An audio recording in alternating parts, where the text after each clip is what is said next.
들려드린 글은 오늘의 초대 시인이신 박진우님의 낯선 날들 시 내용 중 일부였습니다.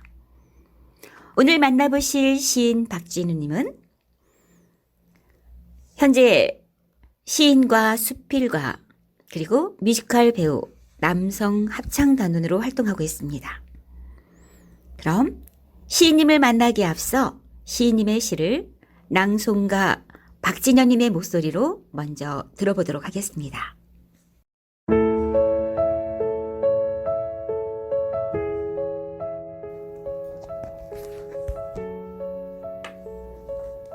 맛의 테라피 박진우. 바람은 내 걸음을 기억하고 무랑호수 봉순네 집에 시간을 바른다. 너는 그 맛을 아는가?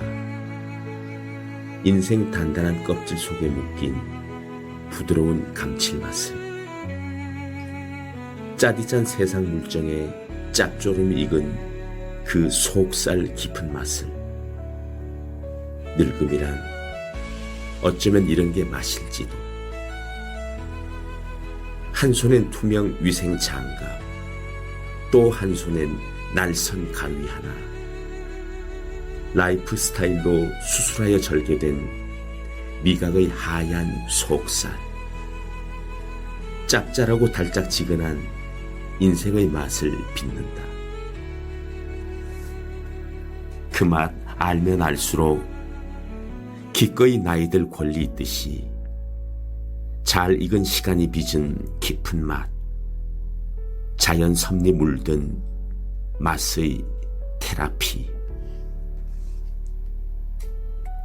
늙음은 젊음의 완성, 더욱 삶이 소중한 까닭은 인생의 그 오묘한 맛도 언젠가는 끝나기 때문 아닐까. 낭송에 이어서 들으신 곡은 로보의 수선이었습니다. 그럼 시인님을 만나 이야기를 나눠보도록 하겠습니다. 안녕하세요, 선생님. 반갑습니다. 네, 안녕하세요. 박진우입니다. 와, 그 예전 영화 배우 뺨칠 정도의 멋진 모습의 시인이십니다. 우리 청취자 여러분께 간단한 자기소개 한번 부탁드릴까요? 네, 저는 시를 쓰는 시인이지만 수필가이기도 합니다. 그리고 제가 좋아하는 그 뮤지컬 배우이기도 하고요. 또 나이가 들어서 또 목을 좀 중요시하기 위해서는 그 남성 합창단도 한 3년 정도 지금 하고 있습니다. 네, 그리고 시를 등단하게 된 계기는 월간 신문회에서 네, 저희 시를 당선시켰기 때문에 월간 신문회에서 네, 등단을 하였습니다. 네, 굉장히 다양한 활동을 하고 계신데 그러면 원래 시인이나 수필가가 직업이었을까요? 아니죠. 저는 평생을 그 예술가로 살고 싶었지만은 제가 원래 회계 쪽으로 일을 했기 때문에 와, 정말요? 중소기업에서 36년간 네, 회계 업무를 했습니다. 회계뿐 아니라 총무로도 네, 여러 일을 했습니다. 언뜻 뵈서는요, 전형적인 아티스트 분위기가 나는데 또 그렇게 딱딱한 업무도 보셨네요. 네네. 그러면 시를 쓰신 건 언제부터였을까요? 저는 어렸을 때 몸이 약해서 학교를 못 갈 때가 많았어요. 그래서 벽에 있는 12장짜리 거기에 시가, 달력이 있는데 거기 시가 써 있었어요. 와, 정말요? 네, 그때 시를 읽고서는 저는 참 앞으로 나는 시를 좋아하니까 시인이 되고 싶다라는 생각을 그때부터 꿈꿨습니다. 그럼 그 어릴 때 네. 12장 달력 속에 있던 시 혹시 하나라도 기억나는 거 있을까요? 알죠. 어떤 거였을까요? 네, 그 중에는 낭수님의 시가 있었고 또 정약용 시인의 시가 있었고 정약용 시인의 시 중에서 하나를 짧은 시가 있는데 내해 좋다 하고 남 싫은 일 하지 말며 남들이 한다고 의 아니어든 꺾지 마라. 우리는 천성을 지키며 삼긴 대로 하리라. 이런 시였고요. 또 재밌는 시가 하나 있었어요. 네. 오륙도라는 시가 있었습니다. 음. 오륙도도 지금도 그걸 잊어먹지 않고 있는데 오륙도 5섬이 다시 보면 6섬이 흐리시면 한두 섬이 맑으신 날 오륙도라 흐르락 말그락 하며 몇 섬인지 몰라라. 이런 재밌는 시도 있었고요. 아니 그럼 네. 그런 시를 지금 몇 세 때 접하신 거예요? 그게 제가 몸이 아팠을 때는 10살 때였죠. 초등학교 시절. 예, 예. 와, 그런데 그때. 성숙됐고 굉장히 또 사색이 많은 학생이었던 것 같습니다. 그렇죠. 네. 아, 학교를 못 갈 때는 그 시를 보고서는 같이 살았습니다. 네. 그런데 또 생업을 이어가다 보니까 중소기업에서 활동을 하시고 또 정년퇴임을 하시고 그러면 이렇게 시인으로서의 활동을 하시게 된 거네요. 네네, 그렇죠. 와, 그러면 뭐 독학을 했다 아니면 나는 그래도 조금 공부를 했어 하면 어떤 공부를 하셨을까요? 주로 이렇게 저는 카톡으로 안석근 교수님한테 영문학 교수인데요. 그분한테 1대1로 카톡으로 많이 배웠습니다. 공부를 하셨군요. 직장 생활하면서. 그래갖고 정년 퇴직하고 난 다음에 시에 등단을 했죠. 네. 정말 끊임없이 본인의 꿈을 네. 간직하고 그 꿈을 향해서 노력을 하신 케이스인 것 같습니다. 네. 조금 전에 낭송가 박진영님의 목소리로 선생님의 시 맛의 테라피를 들어봤어요. 네네. 언뜻 보니까 간장게장 나오고 봉숭아지 나오고 그러는데 어떻게 또 이렇게 멋진 시가 탄생하게 됐는지 그 탄생 배경이 궁금하거든요. 이 시를 언제 어떤 기분을 썼을까 한번 말씀해 주시겠어요? 네, 작년이었는데요. 물항 조수지 그 근방에 봉순네 집, 간장게장 집이 있는데 맛이 너무 환상적이었습니다. 네. 네, 그리고 갈 적마다 이 맛을 한번 많은 사람들한테, 독자들한테 시를 써서 보여주고 싶은 마음이 굴뚝 같았습니다. 네. 그래서 시를 쓰게 됐고, 그 전에 광고를 봤을 때, 너희들이 이 맛을 알아 할 때, 그 생각이 떠올랐습니다. 너희가 이 개맛을 알아? 네네. 네. 그것을 제가 늙어가면서 이 깊은 맛을 시로 쓰여갔구나 이런 네. 생각을 했습니다. 네. 참으로 시인이시다라고 느껴진 게요. 우리는 그냥 맛으로서 생각을 하는데 그 안에 늙음은 젊음의 완성. 더욱 삶이 소중한 까닭은 인생의 그 오묘한 맛도 언젠가는 끝나기 때문 아닐까 해서 우리의 삶의 연기를 네네. 지으셨거든요. 네네. 항시 이렇게 많은 눈에 보이는 사물과 또 그렇게 내가 경험했던 것들을 깊이 있게 품어내신 것 같습니다. 네. 네. 혹시 처음으로 창작을 했던 그 때가 언제인지 기억하세요, 선생님? 본격적으로 그러니까 내가 시를 쓰겠다는 건 아니라 그냥 그래도 나 이렇게 끄적거려 봤어 했던 게 몇 살 때의 경험일까요? 그렇죠. 제가 고등학교 때는 많이 끄적거려 봤습니다. 고등학교 네네. 때부터. 혹시 이쪽 길로 갔으면 하고 했는데 그때는 이쪽 길이 그렇게 집안에서도 환영하지 않고 그렇죠. 네. 그래서 고등학교 때부터. 네네. 네. 예. 시를 처음 접한 곳이 지금 낭송도 해봤다고 말씀을 드렸거든요. 네. 혹시 개인적으로 즐기는 낭송도 있으실까요? 네, 있죠. 어떤 시를 좋아하실까요? 이채 시인의 그 남자니까요. 저는 아버지의 눈물. 아버지의 네네. 눈물. 그를 참 좋아합니다. 네, 깊은 감동이 있죠. 네네. 언젠가 개인적으로 선생님이 낭송시도 한번 접해봤으면 좋겠습니다. 네네. 시인님, 저희가 이렇게 말씀도 나누고 시도 소개하지만 음악도 함께 들어보는 방송이거든요. 혹시 네. 개인적으로 좋아하는 신청곡이 있다면 함께 감상하고 싶은데 어떠세요? 좋아하는 본인의 신청곡? 네. 저는 어렸을 때 색스폰 연주로 그 데니 보이를 할 때, 너무 좋았어요. 그 아. 환상이 지금도 깨지지 않고, 음흠. 네. 그때 그 기분을 한번 들어보고 싶습니다. 네, 시인의 신청곡입니다. 실 어스틴의 색소폰 연주, 데니 보이 듣고 이야기를 이어가도록 하겠습니다. 시인님, 다른 시인님들과는 달리 특별한 이력이 눈에 띄었어요. 뮤지컬 배우. 이건 언제부터 하셨을까요? 한 4년 됐습니다. 4년. 네, 네. 그러니까 뭐랄까 해보고 싶었던 것 중에 하나일까요? 아니면 기회가 주어졌을 때 나에게도 이런 재주가 있어 하고 뛰어든 걸까요? 젊었을 때는 한번 해보고 싶었죠. 네, 이 정도 마스크면은 네네. 충분히 그 거리 캐스팅 됐을 것 같기도 해요. 그런데 이제는 우연한 기회에 연락이 와갖고 오호. 하게 됐습니다. 그래서 첫 번 배역을 맡았을 때는 그 인생 단 한 번의 선물에서 미순이 남편 역으로 나왔는데 정말 재밌게 했었어요. 거기서 인기가 좀 좋아서 그런지 다음에는 허생전을 할 때 음흠. 제가 허생 주연을 맡았습니다. 와, 주연 네, 배우까지. 네, 그래서 허생전을 보시면 알겠지만은 허생 주연이 1막에서 16막까지 나올 때 다 나와야 돼요. 어렵긴 하지만 그거를 해냈을 때 그 통쾌감, 아주 멋진 그 자신감, 당당함, 저도 모르게 나왔을 때 참 행복했습니다. 무대가 이렇게 행복한 거구나라는 것도 느꼈고요. 네.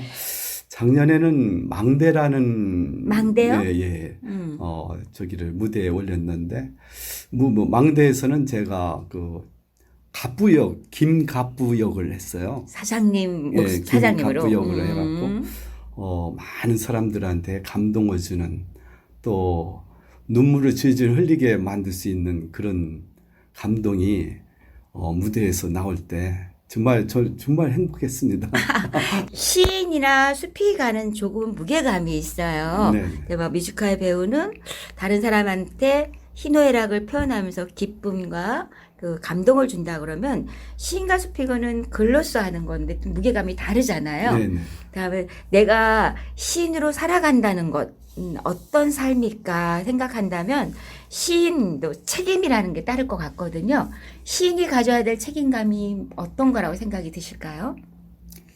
글쎄요, 책임감이라기보다도 저는 남은 인생을 봄바탕에 깔린 그 시인으로 시는 항시 그 뭐 영감이 떠오를 때마다 쓰야 하고 그리고 이 시를 남들한테 보여주는 것이 내 것이 아니고 독자의 것으로 만드는 것이 저는 참 제 책임이라고 생각합니다. 시인의 책임감. 네, 네. 그렇겠죠. 네. 근데 전 정말 궁금했던 게 어떤 사람들은 막 노력해서 시를 쓰기도 해요. 근데 네. 우리 시인님은 영감이라는 표현을 썼거든요. 네, 네. 그러면 이렇게 딱 떠오르시는 게 있으시는 걸까요? 순간순간 떠오르죠. 아. 그렇지. 이번에도 여기 저에 대해서 소개를 하라고 하셨을 때, 네. 그 소개를, 이곳을 떠오르는 때, 시를 써야겠구나. 이런 것을, 시를 썼습니다. 그래서, 진짜로요? 네네. 어떤 걸까? 궁금해요. 네. 늙은이 소년을 소개합니다라는 시를 네. 제가 썼습니다. 네, 그럴 때마다 저기 그럼 한 짤막하게 한번 해보시죠. 아, 네. 이런 경우는 또 제가 처음 접합니다. 그랬습니까? 네. 늙은이 소년을 소개합니다. 박진우. 내 나이 만 77. 그러나 마음 한구석엔 10살 소년이 살고 있다. 세월이 강처럼 흘러도 아이는 들장미 한 송이 손에 쥐고 가슴속 언덕을 달린다. 생애 처음 본 영화 들장미. 그날의 충격이 별처럼 가슴에 박혀 소녀는 내 안에서 노래되어 춤춘다. 때론 시가 되어 흩어지고 때론 숲길 속에서 오래된 나무처럼 숨쉰다. 나는 세월을 노래하는 사람. 합창을 파도 위에서 젊은 목소리 흔들리고 무대에서는 뮤지컬 별빛이 흐른다. 정년의 문턱을 넘어선 인생. 나는 여전히 소년의 마음으로 늙어간다.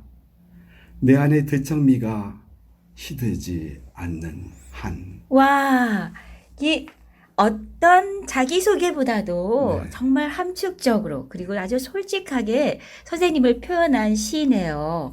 훌륭하십니다. 그리고 말씀대로 낭송도 굉장히 훌륭하시네요. 네, 감사합니다. 나중에 저희 방송에 다른 시인님 시를 소개할 때 낭송가로도 한번 모시고 싶습니다. 그럼 좋죠. 네, 좀 함께 하시고 싶은 분이십니다.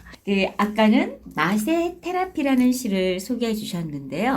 혹시 우리 청취자분들께 또 다른 선생님의 시를 소개한다면 어떤 시를 추천하고 싶으신가요? 제가 직장 생활하면서 넥타이를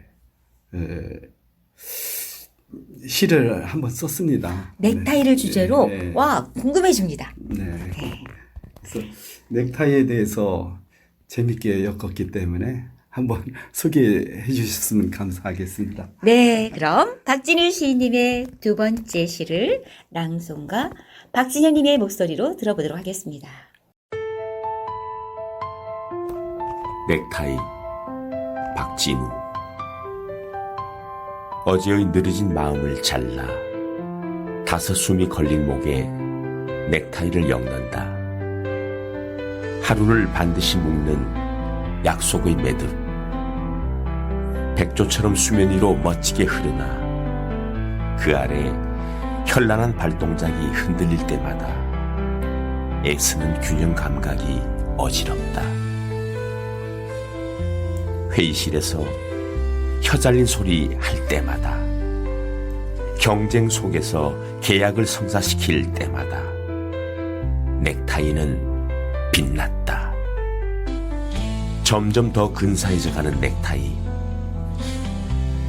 넥타이는 목에만 묶였나? 아니지. 난리 브루스 회식 노래방에선 어느새 머리 위에 띠용 열창하는 머리띠. 춤추는 술잔과 부딪힌 삶의 무게는 49kg. 다행히도 넥타이 묶어주는 아내와 넥타이를 잡고 매달리던 아이들은 언제나 훌륭한 치어리더. 넥타이는 멈출 수 없는 파도. 젊음을 묶어서 사랑을 푸는 넥타이. 이제 서랍 속에서 추억의 향기 품고 있지만 한 번쯤 머리 위에 얹어볼 기회는 어쩌면 아직 남아 있을 수도.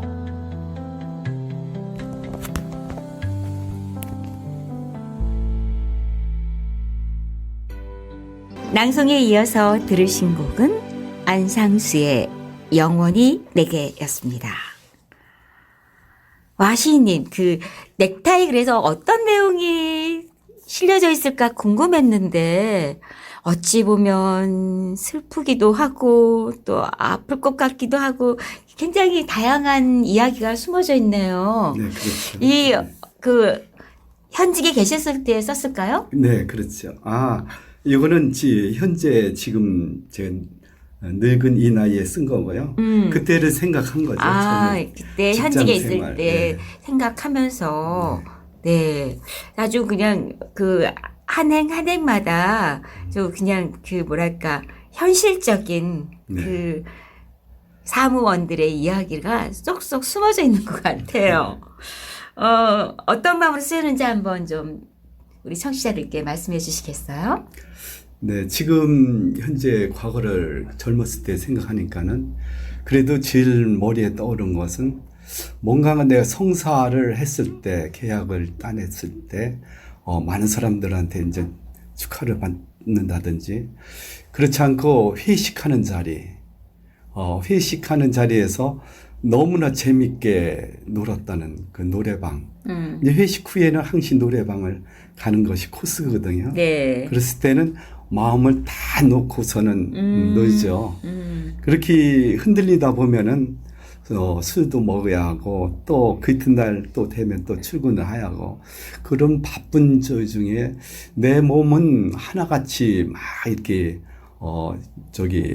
건강을 잃고 막 저기 하지만은 몸무게가 49kg라는 것은 내 몸이 그 정도로 망가지지만은 그래도 가정이 있기 때문에 넥타이를 묶어주는 아내가 있고 또 저를 바라보는 아이들은 치어리더처럼 정말 저를 응원해 줄 때 또 직장에서 또 힘을 낼 수 있고 네. 그렇기 때문에 이런 넥타이라는 것을 한번 써봤습니다. 네. 네. 아까 언뜻 들으면서 선생님이 이제 70 후반 가시니까 어떤 의미에서는 청춘은 80 하면서 시집을 내셔도 굉장히 의미가 있을 거라는 생각이 들기도 하네요. 그러네요. 네. 독자들이 선생님의 시를 만나게 되잖아요. 네네. 그러면 나는 독자들한테 이렇게 기억되는 시인이고 싶어 라는 바람이 있다면 어떤 바람이 있을까요? 저는 순수하다고 생각하는 시인이 되고 싶습니다. 네. 뭔가 이게 하나도 이게 뭐 거짓되거나 이런 저기보다도 순수하게 이 세상을 그려낼 수 있는 그런 시인이 되고 싶습니다. 네, 순수함을 간직한 시인으로 네네. 기억되고 싶다. 네. 혹시 우리 청취자분들한테 지금 이렇게 이야기를 나누셨잖아요. 네네. 그래도 선생님의 이야기를 듣고 있을 우리 청취자분들께 마무리 인사를 한다면 어떤 말씀을 전해주고 싶으실까요? 네, 많은 분들이 시를 쓰고 저기 하는데 좀 더 잘 쓰고 싶을 거예요. 네, 저도 옛날에 그 송나라 구양수 시인의 그 삼다를 보면서 삼다. 예. 그러니까 세 가지 많은 것. 네네. 첫째 다독이죠. 음흠. 많이 읽고 음흠. 또 다작은 많이 쓰고 또 다사량은 많이 생각하는 그런 구상을 하는 사량. 분들은 네. 그런 글감을 간직하고 숙성하는 과정 그것을 다사랑이라고 합니다. 그래서 구양수 시인의 그 삼다를 저는 항시 간직하고 많이 읽고 많이 쓰고 많이 생각합니다. 네. 그래서 우리 청취자님이 여러분 우리 시인님을 그렇게 기억했으면 좋겠다 말씀하셨습니다. 네, 혹여나 개인적인 질문 같기도 한데요. 그냥 외향으로 봤을 때는 어떤 어려움도 겪지 않고 순탄하게 살아오신 분 같아요. 네네. 혹여라도 나도 그렇진 않았어. 그런 적이 있을까요? 있었죠. 한 40대 가서는 굉장히 어려움을 많이 겪었습니다. 네. 그래서 그때는 제가 고향에서 서울로 이사를 오게 됐을 때 많은 경험에는 어려움이 있었죠. 네. 그래서 첫째 직장 때문에도 있었고 직장 생활을 하면서 제가 제일 부러웠던 것이 하나 있습니다. 네, 뭘까요? 이미자였습니다. 왜요? 저렇게 자기가 하고 싶은 거 다 하고 박수 받고 환영받고 저 경제적으로도 안정되고 그랬을 때 항시 직장에서 하면서 나도 저런 예술을 해서 내가 좋아하는 예술을 해서 저렇게 경제적으로도 안정받으면 또 좋지 않을까 그런 생각도 제일 부러웠던 것이 이미자였습니다.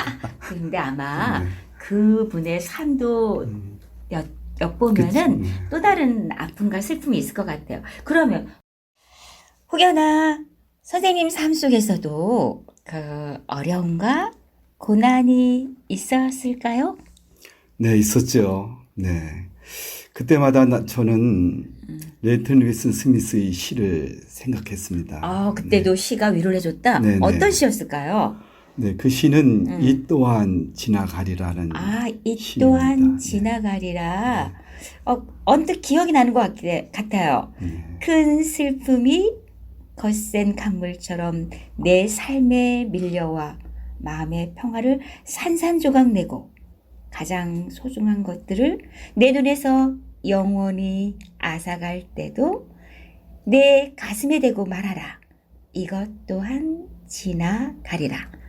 그러면 어떤 사람들은 또 이 선생님의 방송을 들으면서 그런 어려움을 겪는 사람도 있을 거예요. 네. 혹시 그분들한테 한 말씀 하시고 마무리 인사를 해볼까요? 네. 저와 같이 어려울 때는 이런 시가 아주 힘이 됩니다. 그래서 이런 시를 주로 이렇게 발췌해서 그 어려움을 극복하는 것도 하나의 지혜라고 생각합니다. 네, 함께 해주신 선생님 감사합니다. 앞으로 더욱더 멋진 시 많이 남겨주세요. 네네, 감사합니다. 네, 수고 많으셨습니다. 들으신 곡은 럼블피쉬의 비와 당신이었습니다. 나이테에 시간을 두른 세월 품은 나무, 뿌리 깊은 곳을 움켜쥐고 묵묵히 계절을 품어 안으며 언제쯤 봄은 올까? 고요 속에 기다림이 깊을수록 강물의 속삭임이 녹을수록 소리는 커지고 나는 안다. 시간은 나를 데려가려 하지만 내 몸 어딘가 새싹이 숨을 고르는 연두빛 꿈을 나는 조용히 두 손을 모은다. 긴 밤을 건너는 봄. 등불 하나를 밝혀두며. 네. 들려드린 글은 오늘의 초대 시인 박진우님의 늙은 나무의 노래 시 내용 일부였습니다. 추위 속에서도 어딘가에서는 싹을 돋을 희망을 키우며 봄을